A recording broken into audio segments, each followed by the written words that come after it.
జై శ్రీరామ్. అందరికీ నమస్కారం. వెల్కమ్ టు న్యూస్ అఖండ. నేను మీ కస్తూరి శ్రీధర్. మన ఆంధ్రప్రదేశ్ ముఖ్యమంత్రి నారా చంద్రబాబు నాయుడు గారు ప్రధాని మోడీ పైన కొన్ని అద్భుతమైన వ్యాఖ్యలు అయితే చేశారు. ఇదేందిరా స్వామి, చంద్రబాబు నాయుడు ఏంది మోడీ గురించి మంచి మంచి వ్యాఖ్యలు చేసేది ఏంది అని చెప్పి మీరు అనుకోవచ్చు. చెప్పేది అదేనైనా, కాలం అనేది ఎప్పుడూ ఒకటిగా ఉండదు, మారుతూ ఉంటుంది.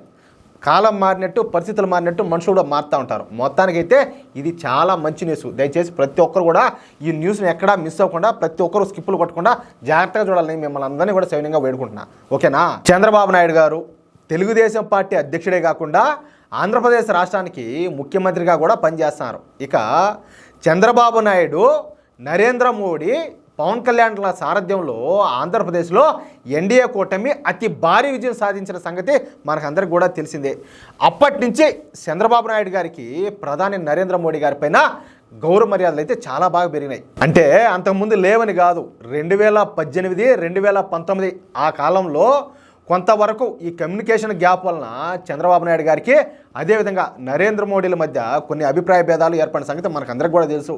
వాటిల్లో ఇరు పక్షాలు కూడా కొంతవరకు బాధపడినారు, ఇబ్బంది పడినారు, నలిగిపోయినారు. చాలా ఉన్నాయి లోటుపాట్లన్నీ కూడా. అవి నాకు కూడా తెలుసు, ఎందుకంటే ఆ బాధ నేను కూడా కొంత పడినా కాబట్టి, భరించా కాబట్టి. అది బహిరంగ రహస్యమే, దాంట్లో దాపరకాయలు ఏం లేవు. కానీ 2023 నుంచి మళ్ళీ చంద్రబాబు నాయుడు గారు ప్రధాని నరేంద్ర మోడీకు దగ్గర అవడం ప్రారంభించారు. ఇక వీళ్ళు కలిసి ఎన్నికల్లో పోటీ చేయడం, ఘన విజయం సాధించడం, ఆ విషయాలన్నీ కూడా మనకు తెలిసినట్టే. అయితే మహారాష్ట్ర ఎన్నికల్లో భారతీయ జనతా పార్టీ కూటమి ఘన విజయం సాధించిన తర్వాత ఆంధ్రప్రదేశ్ ముఖ్యమంత్రి నారా చంద్రబాబు నాయుడు గారు ప్రధాని నరేంద్ర మోడీ గారిని అభినందించారు. గొప్ప విజయాన్ని అందుకున్నారని చెప్పి, అసాధ్యాన్ని సుసాధ్యం చేశారని చెప్పేసి చంద్రబాబు నాయుడు గారు అయితే పేర్కొన్నారు. ఈ సందర్భంగా నిన్న చంద్రబాబు నాయుడు గారు మాట్లాడుతూ, ఎవరిని ఎక్కడ ఎప్పుడు ఎలా డీల్ చేయాలో మన ప్రధాని నరేంద్ర మోడీ గారికి బాగా తెలుసు, అందుకే ఆయన ప్రధానమంత్రి అయినారు.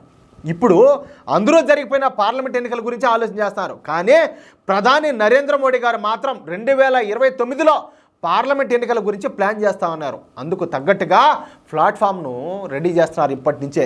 నరేంద్ర మోడీ గారు అప్పుడే ఈ ఢిల్లీ కావచ్చు, బీహారు, ఉత్తరప్రదేశ్ ఎన్నికల మీద ఫోకస్ పెట్టినారు. ఒక పక్క తీరిక లేకుండా ప్రజాపాలన చేస్తూ కూడా భవిష్యత్తులో జరగబోయే ఎన్నికలపైన దృష్టి పెట్టడం అంటే అవి మామూలు మాటలు కాదు.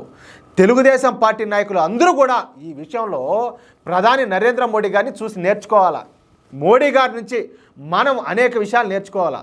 ఆయన అన్ని పార్టీలకు ఒక గొప్ప నాయకత్వాన్ని అయితే అందిస్తున్నారు. నిమిషం తీరిక లేకుండా గడుపుతారు. Modi is a leader for excellence.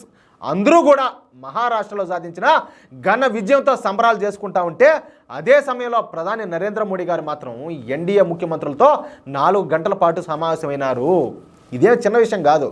అందుకే చెప్తున్నా, ప్రతి తెలుగుదేశం పార్టీ నాయకుడు, కార్యకర్త కూడా నరేంద్ర మోడీ గారి నుంచి పాఠాలు నేర్చుకోవాలంటూ సాక్షాత్తు ఆంధ్రప్రదేశ్ ముఖ్యమంత్రి, తెలుగుదేశం అధినేత చంద్రబాబు నాయుడు గారు ప్రధాని నరేంద్ర మోడీ గారిని పొగడ్తలతో ముంచెత్తినారు. నాయన, నిజాలు అప్పుడప్పుడు తెలుసుకోవాలా, వాటిని జీర్ణించుకోవాలా, మనం కూడా మారాలా.